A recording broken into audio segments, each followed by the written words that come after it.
Hi guys, welcome to constitution series part 3. పోయిన వీడియోలో మనం కాన్స్టిట్యూషన్ అనేది దేశంలోని ప్రజలంతా ప్రశాంతంగా మరియు ప్రతి ఒక్కరూ సురక్షితంగా ఉండడానికి బేసిక్ రూల్స్ ద్వారా కోఆర్డినేషన్ మెయింటైన్ చేస్తుందని తెలుసుకున్నాం కదా.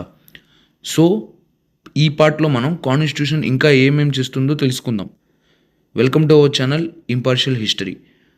కాన్స్టిట్యూషన్ కోఆర్డినేషన్ మెయింటైన్ చేయడమే కాకుండా సమాజంలో ఈ బేసిక్ రూల్స్ తీసుకునే డెసిషన్స్ ఎవరు తీసుకోవాలో నిర్ణయిస్తుందన్నమాట.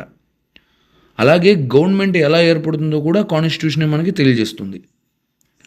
అందరికీ తెలిసినట్టే కాన్స్టిట్యూషన్ అనేది ఒక దేశానికి బేసిక్ రూల్స్ బుక్ కదా.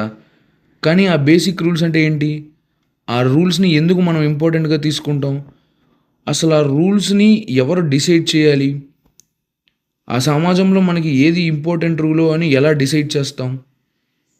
నీకు ఏ రూల్ అవసరమో అందరికీ అదే రూలు అవసరమా లేదా అనేది మనం చెప్పలేం కదా. వారికి వేరేది బెస్ట్ అనిపించవచ్చు. సో ఏ రూల్స్ కావాలో అనే దానికన్నా ముందు ఎవరు ఆ రూల్స్ని డిసైడ్ చేయాలో మనం ఆలోచించాలి. సో దీనికి రాజ్యాంగం ఎవరు రూల్స్ డిసైడ్ చేయాలో చెప్తుందన్నమాట. ఎవరికి అధికారం ఉంటుంది అనేది కాన్స్టిట్యూషన్ మీదే డిపెండ్ అయి ఉంటుంది. ఫర్ సపోజ్ రాచరిక రాజ్యాంగం అనగా మోనార్కియల్ కాన్స్టిట్యూషన్ ప్రకారం అయితే ఆ దేశానికి రాజు ఉంటాడు, ఆయనే ఈ రూల్స్ అన్నీ డిసైడ్ చేస్తాడు.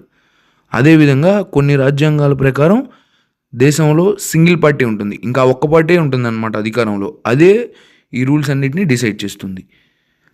మరి మనలాంటి ప్రజాస్వామ్య రాజ్యాంగ దేశాల ప్రకారం మనమే అంటే ప్రజలే బేసిక్ రూల్స్ని డిసైడ్ చేస్తారు. కానీ ఇది సాధ్యమేనా? అందరూ ప్రతిదానికి ఒప్పుకుంటారా? లేకపోతే అందరూ ప్రతి ఒక్క రూల్కి ఓటేసి నిర్ణయిస్తారా? ఇవన్నీ పాసిబుల్ అవ్వవు. సో మన ఇండియన్ కాన్స్టిట్యూషన్ ఎగ్జాంపుల్గా తీసుకుంటే పార్లమెంట్ అనే సభను క్రియేట్ చేసి ఆ పార్లమెంట్ ద్వారా చట్టాలని తయారు చేస్తుందన్నమాట ప్రభుత్వం అనేది. సో మరి ఈ హక్కు కాన్స్టిట్యూషన్ పార్లమెంట్కి ఇచ్చింది కదా. ఈ పార్లమెంట్లో ఎవరు ఉంటారు? దీంట్లో ప్రజల చేత ఎన్నుకోబడ్డ వాళ్ళే ఉంటారు. సో ప్రజల తరపున ఈ పార్లమెంట్ అనేది చట్టాలు తయారు చేస్తుందన్నమాట. సో ఇదే కాన్స్టిట్యూషన్ అనేది పార్లమెంట్కి ఇచ్చిన పవర్ అన్నమాట. సో ఇలా మన దేశంలో పార్లమెంట్ అనేది రూల్స్ని డిసైడ్ చేస్తుంది. సో ప్రభుత్వం ద్వారా కాన్స్టిట్యూషన్ ప్రకారం పార్లమెంటు చట్టాలను తయారు చేస్తుంది కదా. అలా అని ప్రభుత్వం తనకు నచ్చిన చట్టాలను చేస్తుందా? సో ఇది మనం మళ్ళీ తెలుసుకోవాలి. So until then please wait for part 4.